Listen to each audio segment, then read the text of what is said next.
Hi, everybody. Dan Illman, Mike Beer for the DRF.com Formulator Race of the Day. Thursday, January the 12th, race number 2 at Aqueduct. We're on the inner dirt.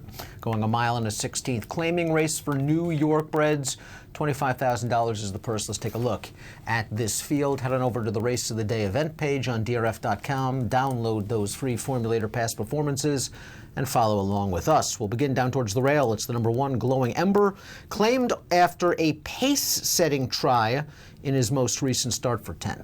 I mean, he's got speed, and so, with him drawing the rail in a 2-turn route race, I'm assuming they'll just try and use his speed again. That's what they did last time. He was no match for best play in that race.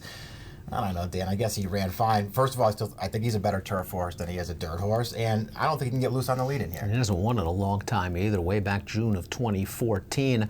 He's going to be sent by Rajiv. He's going to try to make the lead at all costs from this advantageous inside post. It'll be interesting how much pressure he does take. Leah Germani does do good work. Glowing Ember can be forwardly placed. Interesting that early in his career he did do good work over the inner dirt. The 2 is All About Ashley, going on for Gary Gullo. This horse beat condition claimers, albeit open condition claimers most recently, over the inner dirt on New Year's Eve. I'm interested in your take on this performance. I thought the trip worked out really well. He was in the pocket. He came out 3 wide. He really had to work to deny that horse down towards the inside late. It almost looked like he was trying to hang in that race. He got a great trip in that race. To the positive view of that race, to me, is first of all, you got a figure, and it's a figure that you know that he can run. It's a figure that makes him competitive in here. Second of all, I think it was a relatively strong 3-life claiming race. The horse that he beat on the wire there, Jay's Way, I think is pretty good and would look pretty good in this field. And I also think that was a day where you wanted to sort of be on the rail. And he had to give up the rail through the stretch to get outside, and maybe that's what made it look like he was trying to hang in the stretch. I don't know, Dan. He's a contender in this race. I've never been a huge fan of his. He fits well in this field, though. He can get a good trip. Nice inside post, good tactical speed. We go on and on about Gary Gullo and what a wonderful trainer he is. All About Ashley. You mentioned his figs. 2 out of his last 3 figs certainly put him in the mix. You can make the argument if he runs that 86 Spire, he's going to win. The 3 is One Cat's Chance. One Cat's Chance. This one comes off the Chris Engelhart claim, and this is a Chris Engelhart reclaim. Caught a muddy track last time out. He didn't have to like that. No, he didn't. And, this horse, who doesn't win that often, he had a pretty good run that prior stint for Engelhart. 1, 2 of 6 races for Engelhart the last time he had him.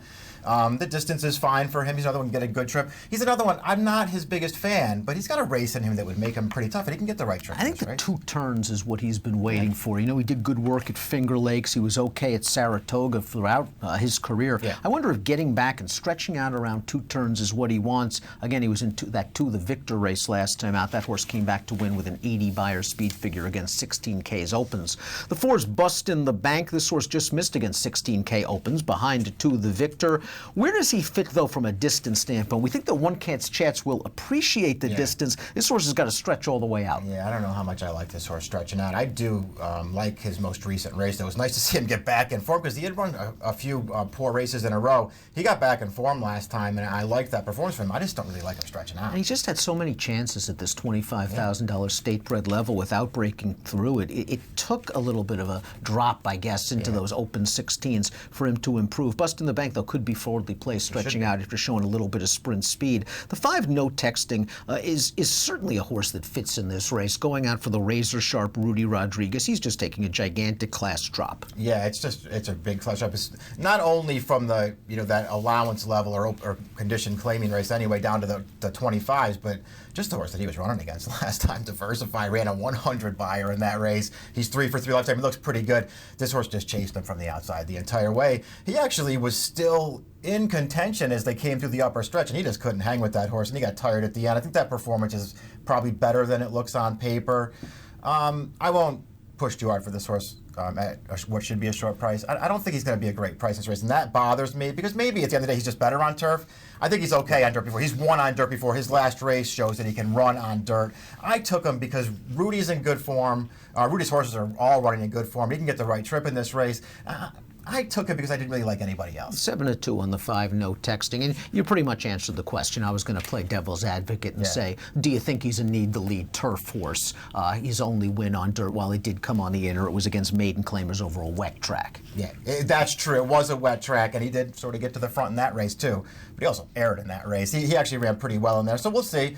All the questions that you raise about him are the ones that I think have to be answered by him on the track, though. Backscatter, well beaten third most recently over a muddy track, and this is a horse that's 0 for 11 lifetime on wet surfaces.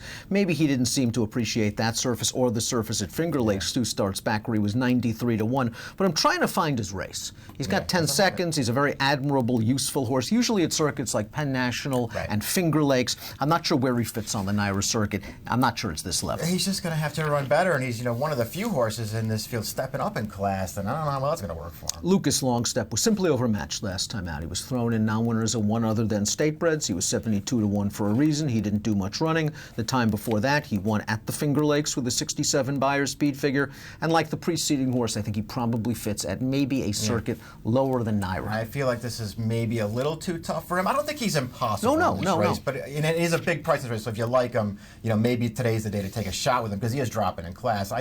I can't find the one race that makes me want to bet him. Hurry Up Allen was part of a favored entry 2 starts back against 40 optional claimers over a muddy track at Aqueduct. That didn't work out.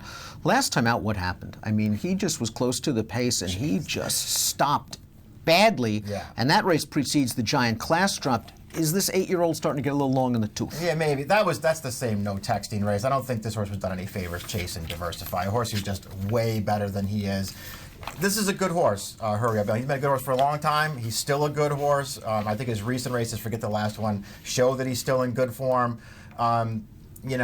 I don't know, he's tough at this level, but this feels like maybe a tougher 25 than the ones he's been running really well in. Let's take a look at your pick for the Thursday race of the day to complete the early double part of the pick 5. You're going with the drop down for Rudy. The 5, no texting, he's going to be forward. Yeah, he should be forward, hopefully sitting right up there with glowing number on the face. I wish I had a stronger opinion in this race. I think if the 2 All About Ashley runs his last race, he's going to be solid. I agree with Mike that the inside was probably the place to be on New Year's Eve, and he had to vacate that rail position to go 3 wide on the turn, and the horse that was tested him late was down on the rail at the crucial stages. Gary Gullah just does good work. I'm expecting All About Ashley to work out another good trip, but not an appetizing price on the morning line at 2-2-1. If you're playing the Thursday Big A card from home, here's the deal for DRF bets. Subscribe now, get $200 right away, plus a $25 free bet. DRFbets.com/free bet is where you want to go. Try DRF bets risk-free this winter. Approximate post time for the second race at the Big A on Thursday, 12:50